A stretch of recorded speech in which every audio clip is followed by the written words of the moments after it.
You're listening to Radio Primavera Sound, proudly presented by Cupra.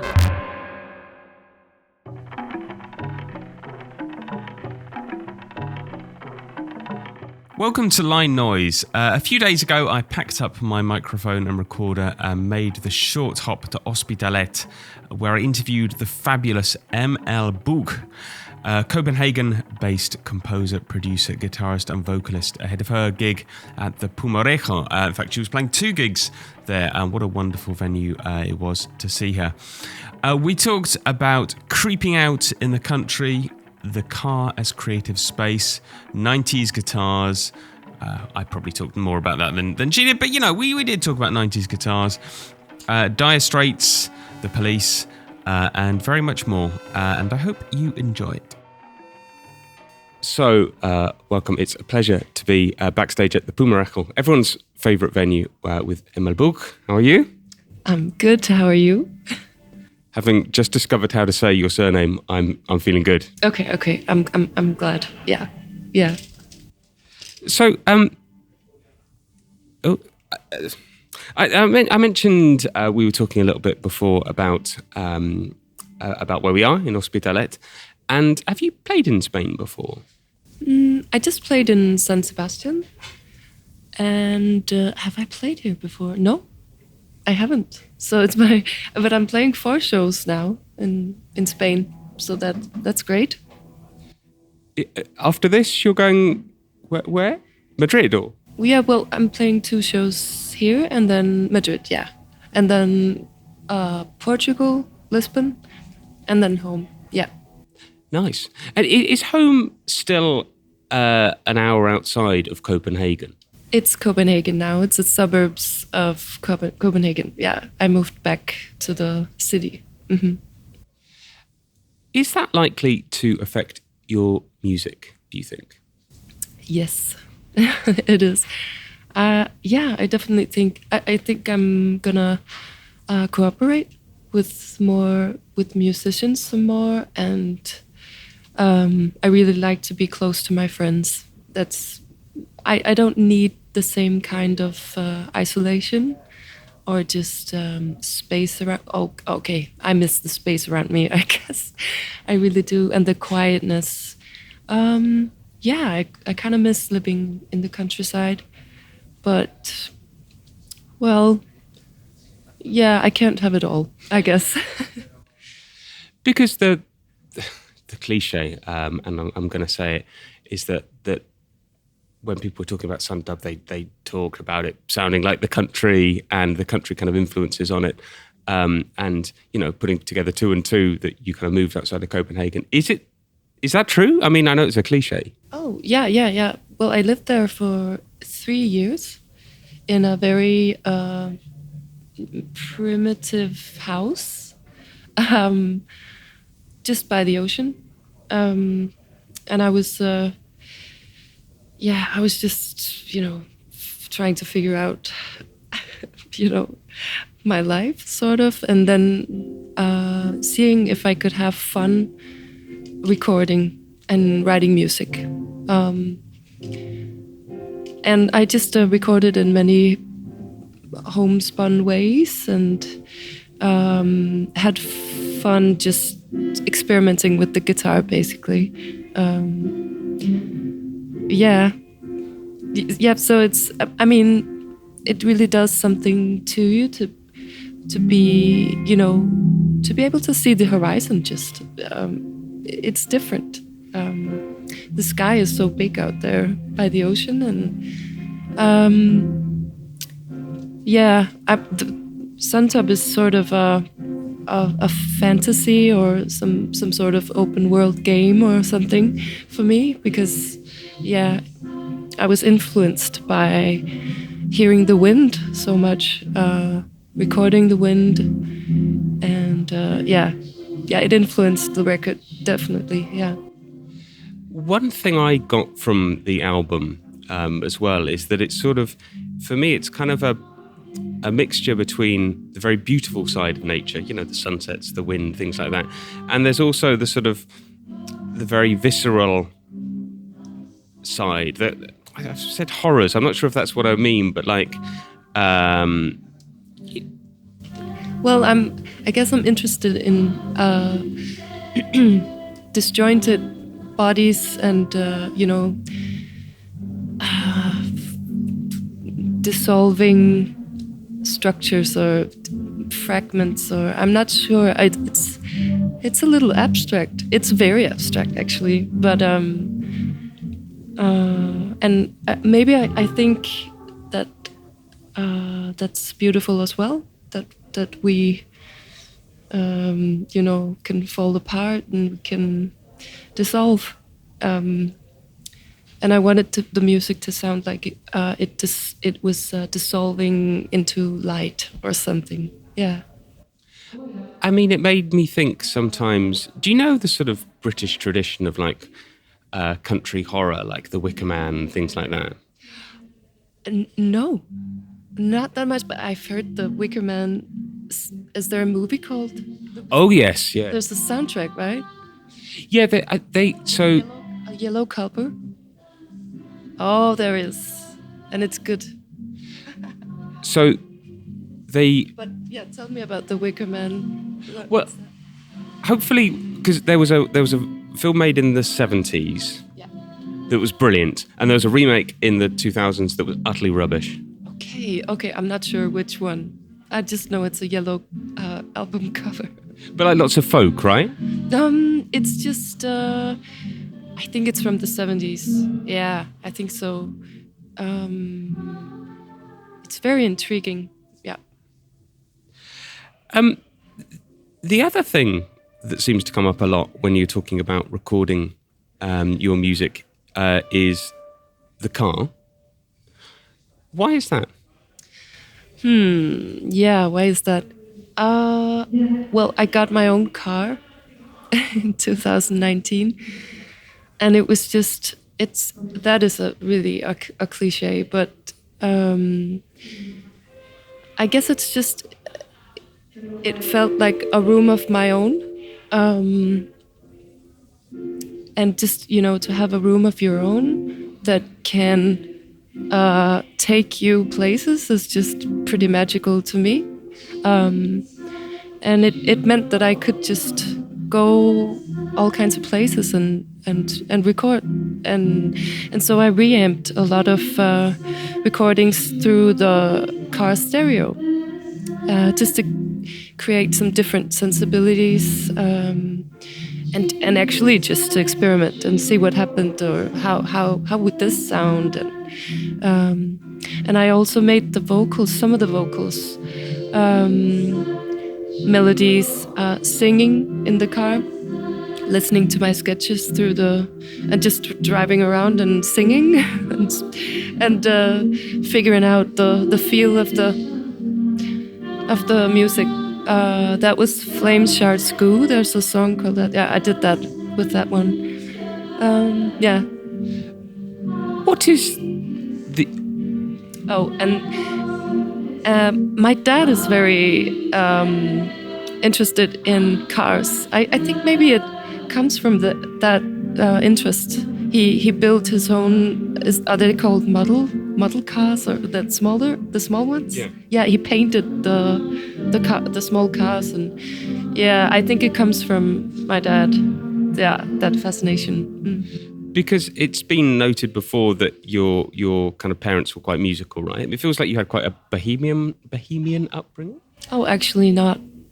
No, they're both radio journalists actually, but they just played music since they were teenagers, I guess. And my mother plays the fiddle, so mostly Irish folk and Nordic folk music. And my dad, he got his first Höfner guitar when he was 16, and plays rock and roll from the 50s and 60s.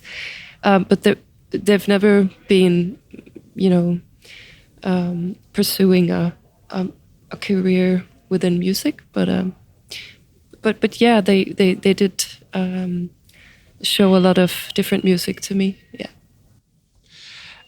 Talking of the guitar, It's a kind of stupid question, kind of a big one, but what is the appeal of the guitar for you? I don't know if it's got something to do with the frequency spectrum or something. It just maybe I also just grew up with a lot of guitar music. I remember watching a live performance by Bo Diddley. I think the recording is from '83 or something, I don't remember. But I was seeing Bo Diddley's rhythm guitarist, Lady Bo, she was called, or nicknamed. And she was in a, is it called sequence, or like the shiny things? Sequence, okay. Yeah, she had the American flag as a sequence, and then she was moving to the music in a really, really nice way. And she had a synth guitar, and I don't know, that influenced me quite a lot. And then I guess it's just, it was a way into songwriting for me. It meant that I could sing and write my own songs. And then later on, I've been interested in making instrumental music as well, to just see what other hierarchies can, exist when the vocalist's not there. Yeah. But it feels like, I mean, for me, I don't play guitar, but it feels like some of the guitar things you create, the sounds you create, are not actually possible just to make. Like, you'd have to take the sound and then manipulate it, right? Yeah. I'm doing a lot of audio to MIDI conversion and then editing that. I love to see how the plugins are misinterpreting what I'm feeding it, and sometimes it's just really tender and really just unexpected and exciting for me, especially when it's combined with some real human my own way of playing and putting together stuff.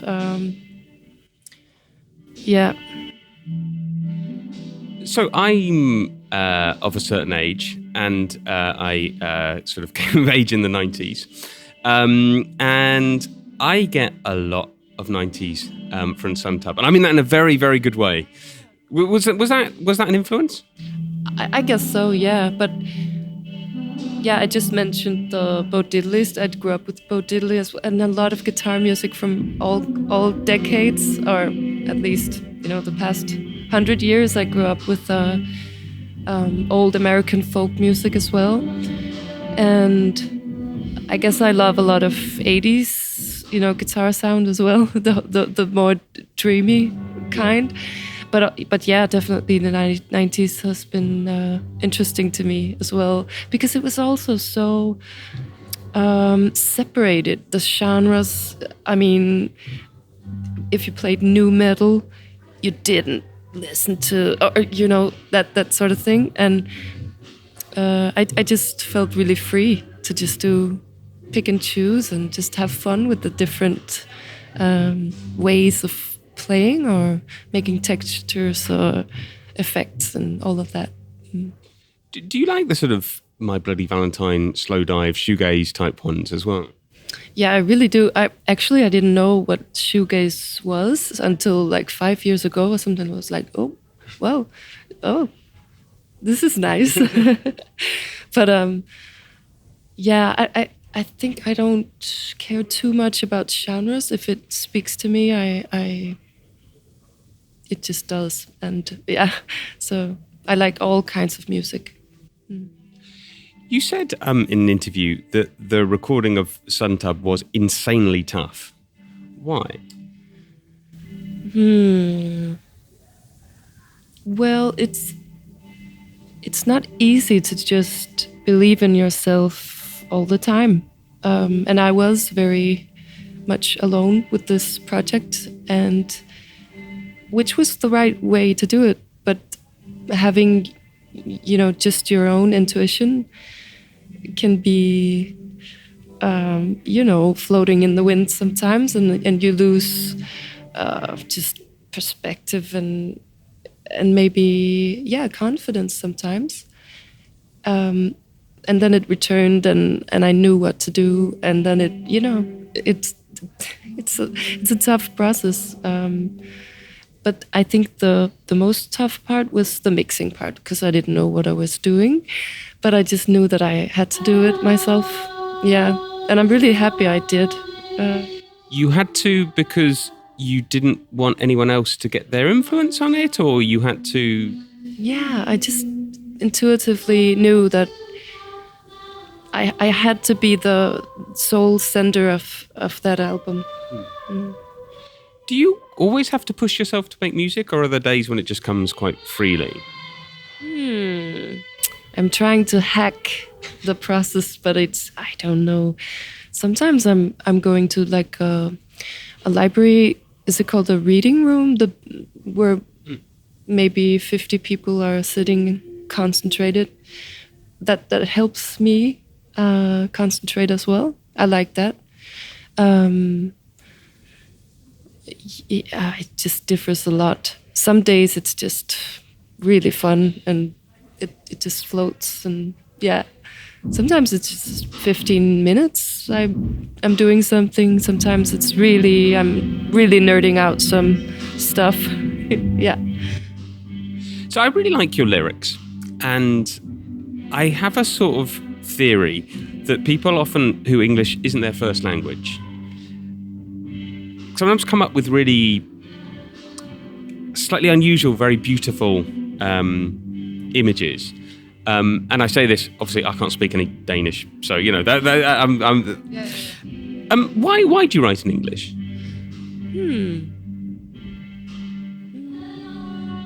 I guess I just I've always been very fascinated with the English language, actually, and I grew up with a lot of both British and American culture. So, and in Denmark we don't have the synchronized television, so we hear a lot of English and Scottish, like crime stuff, and I guess I like to be a visitor within another language. I guess I don't know what the correct way is, or sometimes I gotta figure it out, and sometimes I just make up my own images and hope that it's okay. I can play around with the cliches a bit in a different way than I can in Danish. I might do some Danish lyrics at some point, but right now it just feels right. Again, another part of my theory, which feel free to say is absolute nonsense, but is that maybe it's almost like coming from another part of yourself, like you're almost too close to your own language,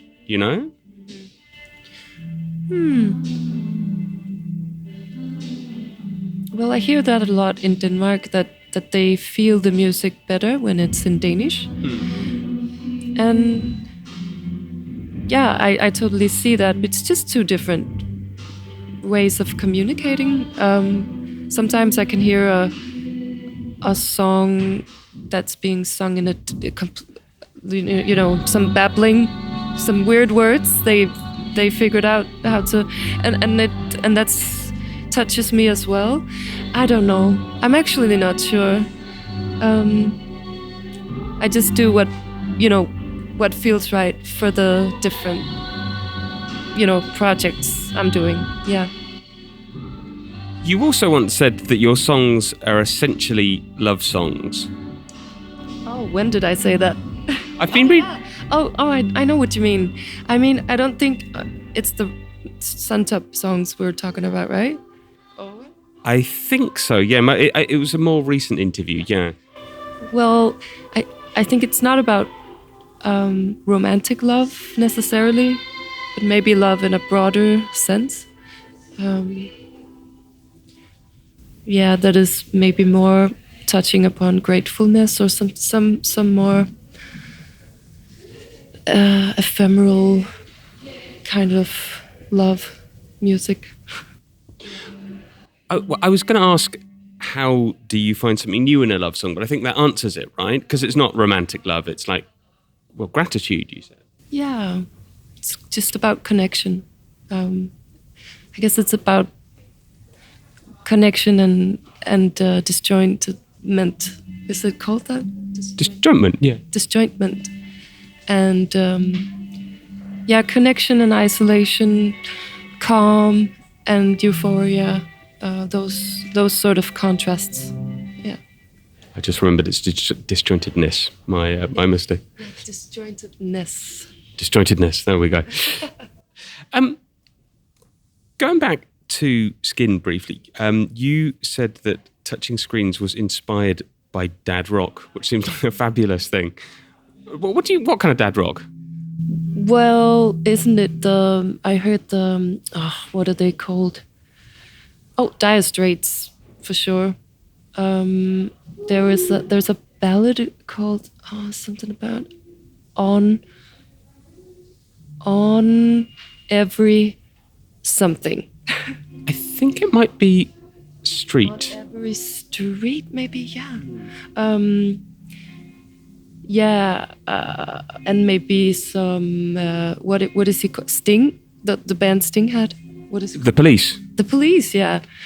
But I mean, maybe it's just for that particular song. It had that sort of vibe. With the rim shots and but maybe in a more digital way. Mm-hmm. I have to say, the cover of Suntub I found to be quite disturbing because, as is often the way, I think, now, what you see is a really small image. And it took me, because you saw it quite quickly a lot of times, because it was quite small. And it took me ages before I realised what it actually was. What did you think it was? I thought it was like a sort of, it was just your face. I didn't see the guitar. And it was like your face was sort of weirdly distorted. Has anybody else had that kind of? No, but I'm kind of thrilled that you had that experience with it. That's nice. To me, it has the tall grass in the background. It has the sun through the, what do you call the tuning thingies? Pegs. The pegs of the guitar. That's the real sun. I just, found that, took the picture the right moment. It's a very gritty photo. It's pretty low res, which I also like. It's got all the elements. Also, maybe the warped, slightly, otherworldly sense or something. That's what I like, I think. And it was not edited, right? Oh, I think it was skewed up just a tiny bit. Yes, but that was a mistake. Something happened with the transfer or something, and I really loved that. And that, I guess that's also a common thing for my music, is that I really love the accidents and the faults, the faultiness of also just working with technology. It's a pain, and it's also really fun when stuff goes wrong. And so those happy accidents are really fun for me. Does that take a certain discipline though? Because it can, if an accident happens, it's very easy to change it. Does it take a certain discipline to be like, no, that's staying in? You got to be attentive to detail, and I think I am a lot. I can jam stuff down and then just listen to the whole 2 hours or something, because I'm really obsessed with the moments that are magical in some way, some random magic. That's really what's exciting for me. So I haven't seen you play live before. How is it? Is it just you on stage? Yeah, for tonight it's sometimes it's with my friend Rebecca. She's playing the drum samples in like an electronic drum set kit, and yeah. But tonight I'm playing keyboards. I'm playing guitar, singing. I have a couple of triangles, and yeah, of course I have to play some pre-recorded stuff as well to create the right world. Yeah. And finally, one last thing. I guess what next from you? Well, I'm really excited about writing music for more orchestral instruments. So I think I'm gonna go in that direction, and it's really new to me. I've started learning how to notate, and I never knew that. So I'm really excited to see what that language can do. I think it's not that different actually from what I already do. It's placing elements and making, an instrument answer another instrument, all of that. Yeah, so I'm mostly into like percussion and cellos right now. So that's all I can say. I'm just starting. Next album, percussion cello masterpiece based on Copenhagen. Yes, maybe. Maybe. No, thank you so much for taking the time. I very much appreciate it. Thank you so much for having me.